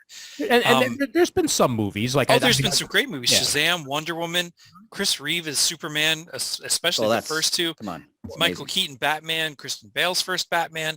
There's a lot of good out there that I absolutely love, but it's hard to get some longevity out of that when you restart every couple of years with a new Batman, a new Superman, a new Batman, a new Superman, and nothing to take away from the actors who are playing them, because I love Henry Cavill as Superman. I'm looking forward to, if he's going to continue to be in the DC universe, what they do next with him, or any of these multitude of people who play Batman. I just think that Marvel Studios is just hitting it out of the park with what they're doing right now. Yeah. Now, I have an important question. Were all these characters Marvel characters before here? Because like for Verussa, for example, or Joven, like did they show up in Werewolf by Night, or are these creations for this special? I was going to ask Chris if he recognized any of them. From honestly, I can't answer that question. It's possible, but even if they haven't, they would have because they're that type of wacky characters you would have seen in those books, even if they created them for this special. Now, I don't think the flaming tuba existed in Marvel Comics, but it better now. Yeah. It's a flaming tuba. Enough said. And Ulysses Bloodstone, he's immortal in the comics, right? Kind of. His origin is basically Vandal savages. He was a Neanderthal man who found this extraterrestrial artifact that was going to be the gateway for this horrible demonic elder god, basically, to invade Earth and make it its own. Yeah.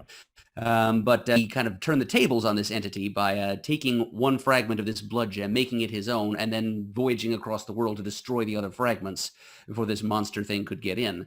And this creature's servitor kept sending these monsters against Bloodstone to stop him, and that's how he got into the monster hunting game.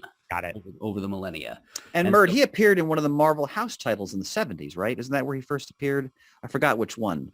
Yes, I've bought his first appearance like Yeah. 3 times by accident. I don't remember which one. Marvel feature or Marvel. One of those. It's Marvel something, #1. I would hope that those are in the box of shame that we They that we absolutely are, Ian. Yes. good. Excellent. Yes, and I appreciated that when they did the little puppeteering thing with Bloodstone's corpse, he actually looked a little bit like in the He end. did. Yeah. Great attention to detail again. Marvel presents #1. There you go. There we go. 1975. There you go. Fighting a giant fish kaiju. I remember that kind of a Gillman looking thing. Now, two things of note. It's said that one of the reasons why they chose to do it black and white was so that they would be able to avoid a TVMA rating and still be able to do blood. Oh, that makes sense. I kind of thought that was part of the decision. Yep. And 2, special effects. Wow. I mean, the choice of not going CGI. Yeah, it's great. Transformation. And more of a very, very classic shadowed look at him transforming. Yep, there's a until lot you of Lon get the Chaney reveal. in there. There sure is. Yeah. Oh, and like I said, that is the werewolf from the comic. Definitely. Yes. It's really well done. hulking, hunched-shouldered. But the brow, like the way they do the face, it's right from the book. Yeah. So. And especially in this day and age where, you know, we have an entire She-Hulk show where She-Hulk is CGI animated. Yes. Yeah. That's, you know, the decision that they decided to make. I am very glad that we still got practical effects in something that's supposed to look like the 70s in one way or another. And this looks great. And yet I want to go back and watch it again. Well, I want to watch it again just to watch it again. But there's the scene where Jack and Elsa are trapped in the room with the coffins. Mm-hmm. And on the ends of them are names and dates. Yeah. I swear some of those dates were like born 1986. So I was like, well, okay, so is it set in current time, but the way they're just, their world is, it makes you think the 70s? Yeah. That's what I think they were doing. Yeah. Okay. Because I was trying to just kind of loosely figure out if any of these characters could show up in the regular Marvel universe for whatever reason, that it would make sense to do that. And that's kind of one thing that No, yeah, Shane, I think it's in the regular Marvel universe. It's just like in the comic, it's kind of its own dark corner, essentially. At first, in the beginning, I thought, well, this is set in the past, and these characters, something will happen that invokes something currently. But then once you got to that scene and she starts bashing the one coffin of her aunt, I swear it was like a 1980s date. And I'm like, oh, no, this is more recent than what I thought. I think they were intentionally nebulous in the show itself, but yeah, you could easily set it whenever you want to. Like there's never a cell phone, but any of these people could exist today without any problems whatsoever. Yeah, that's kind of what I'm hoping. Yep, and I think that I really do think that's the direction that they're going to choose to do. Is that if they feel like using these characters again, they can very much do so without any problems, and that's a very good sign for Marvel, especially if they decide to do, say, another one shot. Like even if it's just another one shot with these characters, they still can. And do we know if this has been well received? I mean, I haven't really looked into like numbers. It's harder to look into numbers for Disney, to be honest, but the reviews were all outstanding. Oh, good. Okay. Good. It had a Rotten Tomatoes of about like 90. Oh, terrific. Something like that the last time that I was looking at it. Wow. Oh, yeah. Well, gosh, just the special presentation card in the first 30 seconds of the opening made me swoon. Like just the it was like watching that Stranger Things for the very first time and think, oh my God, this was made in the 80s and completely forgotten about. This was made in the 60s even, or 50s, and completely forgotten about. Yep. Yeah. They did a terrific job with it, and I hope that this is a sign of the creativity to come. Yes, absolutely. I do too. Yep, definitely. The internet is already clamoring for a Legion of Monsters project. The amphibian. The Manphibian. Manphibian, that's right. Yep. Get Ghost Rider. It would probably be Jaime Reyes at this point, or in his no, car. no, that's the Blue Beetle. What is his name? Oh God! Now I'm Robbie Reyes. That's right. That's the new Ghost Rider. He'd probably be the one that they would use for the MCU. But yeah, they may very well even get the actor back from Shield. I know at one point they were planning, I mean, it got scuttled after Marvel Cinematic officially went entirely under Marvel Cinematic, like when they no longer had Marvel TV, there were plans to make a Robbie Reyes TV show with the actor from Agents of S.H.I.E.L.D., but that it was going to be on Hulu, and then that got scuttled and, fell to the wayside. There's currently on Hasbro's site one of their crowdfunding projects, and it's for that version of Ghost Rider, and it is not doing well yet. Yeah, that's I expected more classic Ghost Rider with motorcycles over that. Not that there's anything wrong with what the current is, but yeah, it's just not being received well. Super duper cool design. It's just that I think for a character like Ghost Rider, you're gonna have to go what people know first before you go off to the side. Like Agents of S.H.I.E.L.D. made sense because it was Agents of S.H.I.E.L.D. Like they were already established that as a property. If you're just going Ghost Rider and you introduce somebody other than Johnny Blaze or Danny Ketch as your first, then that may be. Well, Ian, you just unearthed a wonderful memory for me, which is when I went to see the first Nicolas Cage Ghost Rider film. Put the monkey back on. With Bill and Danielle. And we went in, thinking, all right, this is probably not going to be that good. And I found it so over the top bad. Oh, yeah. By the end, I was laughing so hard, I was weeping and twitching in my seat. You like Italian? I never watched the sequel, actually, so I can't comment on that. Oh, you should. For my money, it is even worse. Yeah, you really should. Doesn't bother to respect anything established in the first movie at all. Oh yeah, paid with like Azerbaijani overseas money, and it's just made it to make it. There you go. There is nothing. There's nothing quite like Johnny Blaze eating jelly beans out of a champagne glass. Jeez. Yeah, talking to the guy who was in Blade as a vampire. Oh yeah, God, what's his name? Yeah, now? I can't remember his name either. Donald Logue. Donald Logue. Thank you, Donald Logue. Yep. Yeah, who was also Bullock in Gotham. Oh, awesome in Gotham. Oh yeah. So I'd love to see a new version of the Ghost Rider. That's more faithful to the character of the book. You could even have Nicolas Cage walk by as a cameo, but do not let him touch. Well, I'm always happy to see Nicolas Cage. It's just, sure. that too. Yeah. He's not picky about his projects these days. The Unbearable Weight of Massive Talent is an amazing movie. I heard it was great. Yeah. It's fantastic. I loved it to pieces. I do want to see that. Yep. All right. How many freaking swears do we give Werewolf by Night? Oh, that could be 100. My goodness. It was just fabulous. That's a solid 5, man. That was what a delight. Yeah. It's I brilliant. was planning to be stingy, but what the hell? I'll give it a 5 as well. Oh, you'll give it a 4.98. I think it's one of the most exciting things Marvel's done on their TV shows. Yeah, actually. Yeah.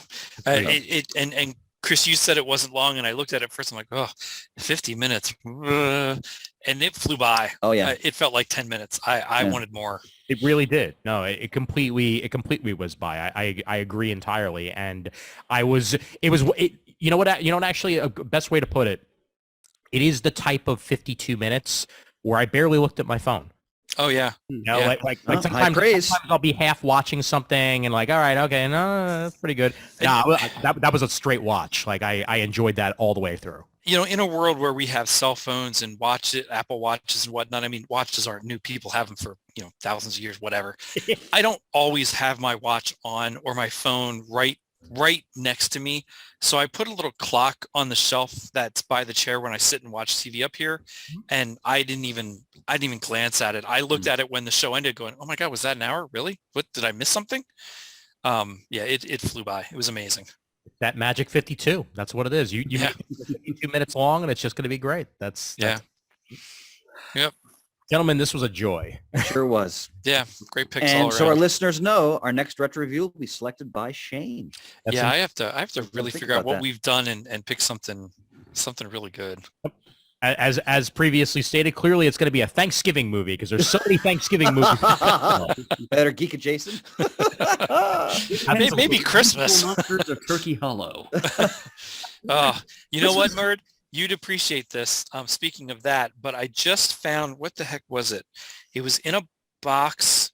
It's in a box out in the garage. Like we have shelving there, and we have stuff stored from my parents' house that after we cleaned it out as they were passing away. And in a box was a bunch of kids' books, and one of those kids' books, Emmett Otter's Jug Band Christmas. I was like, oh my God, I don't even remember having that as a book. So that was awesome. So that was from your childhood, Shane. That was Yeah. Printed at the time that the special was still in circulation. It has to be. Because we were so busy cleaning and doing stuff in the garage, I didn't have time to really examine it, but I want to get it, look at the copyright date, find out when it was printed and whatnot, and try to place it in my memory if it was around the time that the show came, or if it could have been years later, because my mom was very notorious for getting me things she knew I would like. And I might have gotten that in my late teens, early 20s, because my mom knew that's the kind of quirky stuff I did like getting, even as an adult. So, I couldn't believe it. Oh my God, a book. So it was really cool to see. Nice. Very cool.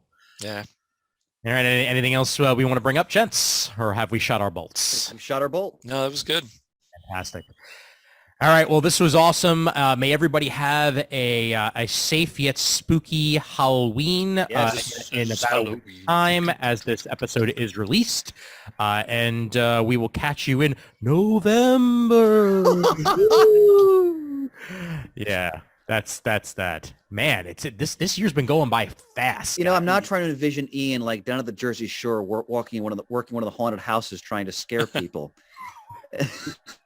He brings it like he's like a Borscht Belt monster. It's just fantastic. It's only $6. Good times. Terrific. Good. All right. Well, a reminder to everybody out there once more that you guys keep the lights on here at Comic Geek Speak, and we continue to thank you over and over and over again for that continued support at patreon.com/Comic Geek Speak. Indeed. Indeed. Gracias. You are the best. And once again, if you cannot donate to the show, please just shoot us a review or let somebody know about the show one way or the other. And that is as good as anything else. And Shane, I believe it is now over to you. Epic. Dokily. Visit us at comicgeekspeak.com to send us an email. The address is comicgeekspeak@gmail.com. To leave a voicemail, the number is 267-702-6642. Stop by thecomicforums.vanillacommunity.com. Check us out on YouTube at youtube.com/comicgeekspeak. Thank you for all the participation. Send in Muddle the Merds. Follow us on Facebook. Like us on Twitter. Did I do that backwards? I probably did that backwards. Whatever. Let us know what you thought of Beetlejuice and your first encounters, as well as Werewolf by Night. As always, and as always, we would... and as always, we are uniting the world's mightiest listeners. Oh my God, did I screw that up? Holy cow. It's been a long time, I guess. Wow. And as always, we are uniting the world's mightiest heroes, one listener at a time. Yes! He made it, folks. Unbelievable.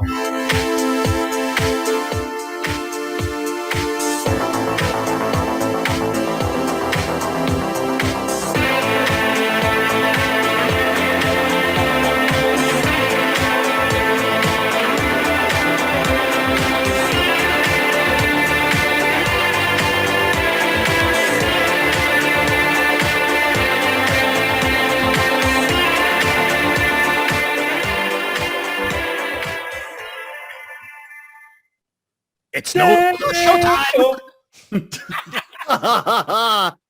I like yours better. Excellent.